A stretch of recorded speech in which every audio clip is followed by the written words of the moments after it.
Entrevista com Audálio Dantas, ex-presidente da FENAGE, ex-presidente do Sindicato de Jornalistas de São Paulo, que denunciou a morte de Herzog. Audálio, a gente está desenvolvendo essa pesquisa especificamente sobre a técnica jornalística e sobre a memória de Danton Jobim. Então, Danton Jobim, ele presidiu a ABI no período ditatorial, num dos períodos ditatoriais, né, que foi de 66 a 72. E a gente queria que você falasse livremente um pouco sobre a sua memória desse momento.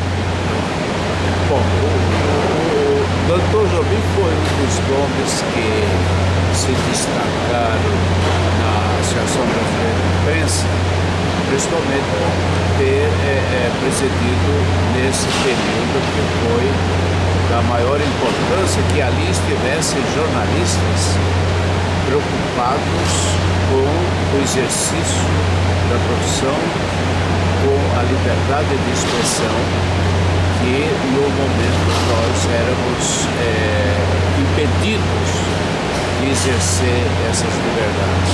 E a atuação do Danton Jobim eu acompanhei de longe, porque eu estava em São Paulo, acompanhei de perto, mas evidentemente a repercussão das decisões, da palavra dele no sentido da defesa das liberdades democráticas.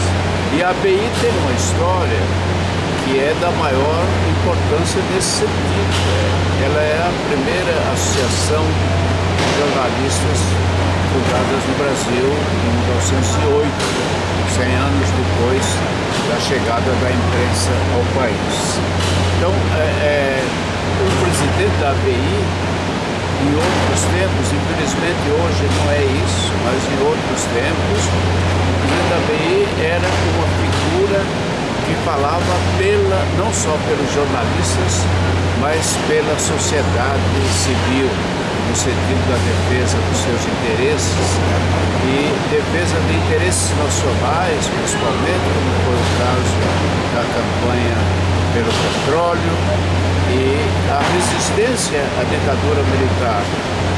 Nomes que se destacaram da ABI, pode-se dizer, e que se colocam de maneira muito forte, são os nomes de Barbosa Lima Sobrinho, que antes já terminou a vida como presidente da ABI, e o Danton Jobim. O Danton Jobim foi realmente uma figura importante nessa instituição que é a ABI.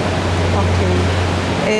Danton criou o primeiro manual de redação para um jornal brasileiro, que foi o Correio da Manhã. Qual a sua percepção sobre a importância desse manual e sobre a técnica do lead que ele vai trazer também na proposta do manual? Qual a relevância disso no trabalho cotidiano do jornalista profissional?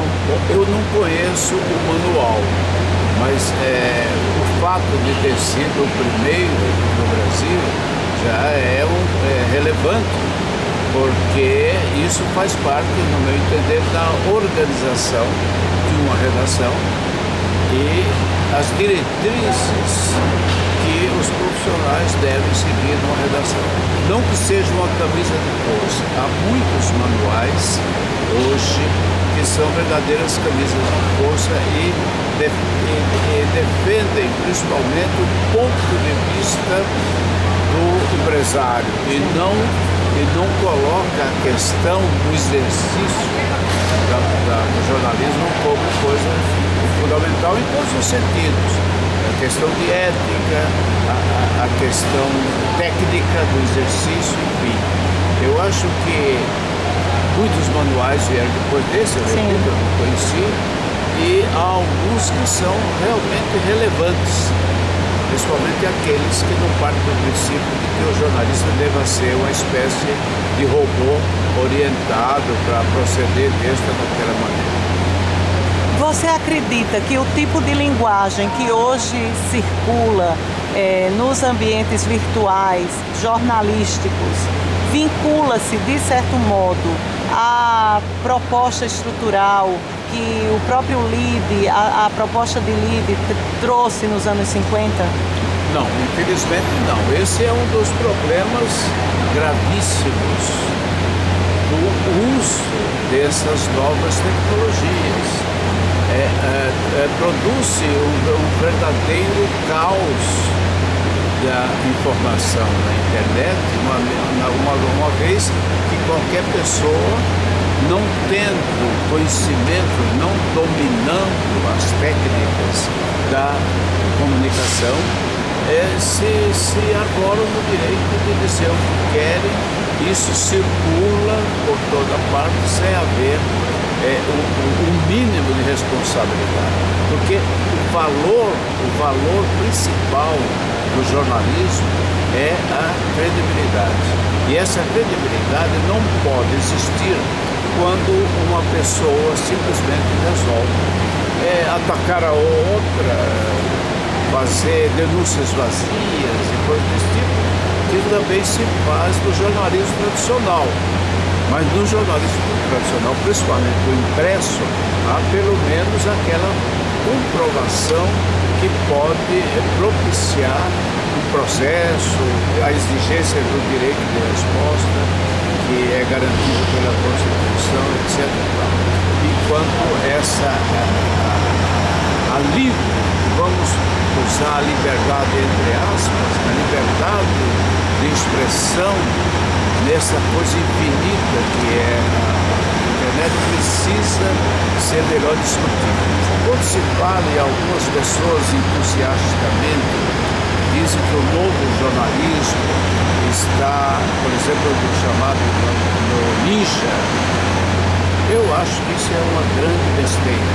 É uma grande besteira porque um jornalismo, para merecer esse nome, ele precisa de apuração, ele precisa de condições técnicas para ser operado e principalmente de fazer chegar ao público uma informação consolidada, uma informação por base, não apenas ao sabor do momento ou da paixão de quem esteja fazendo o jornalismo. Certo. A gente agradece o seu depoimento e se você tiver algo a acrescentar em relação a Danton Jobim, no período que você conheceu, alguma memória que você tenha, a gente deixa esse momento para isso. Eu não sei em que medida o Danton Jobim participou na fase em que o Diário Carioca passou por uma reforma muito importante, uma reforma editorial e gráfica, que foi no final dos anos 50. Isso. O Diário Ele Carioca, estava lá. O Diário Carioca, naquela fase, foi um dos pontos de partida para a remodelação da imprensa, a modernização da imprensa brasileira. O texto curto, conciso, porém com grande densidade de informação, o título chamativo, moderno, etc. e tal, e que depois nós teríamos o prosseguimento com a grande reforma do Jornal do Brasil, acho que em 1958, se não me engano, que foi uma revolução, e isso teve influência importante no jornalismo que o Brasil produziu nos anos 60, principalmente em função do golpe militar, mas que ao mesmo tempo nós, diante da censura, tínhamos jornais, publicações como o Jornal da Tarde em São Paulo, a Revista Realidade, o Jornal do Brasil e outros, que tinham significação. Apesar de que, isso eu nunca posso deixar de dizer, que grandes veículos de comunicação, como foi o caso do Jornal do Brasil, foi o caso do Correio da Manhã, e a maioria dos grandes jornais brasileiros defenderam o golpe militar, apoiaram o golpe militar e apoiaram os governos daí resultantes. Mas isso é uma fase da história que nós não podemos esquecer e dizer que, apesar de tudo, foi essa imprensa, com todos os problemas que ela possa ter, dos interesses que envolvem um veículo de comunicação, foi ela que teve um papel importante na redemocratização do país, a partir principalmente dos movimentos que vieram de baixo, como as eleições que tivemos. Ok? Ok, Antônio, muito obrigada. Muito obrigado. Amém.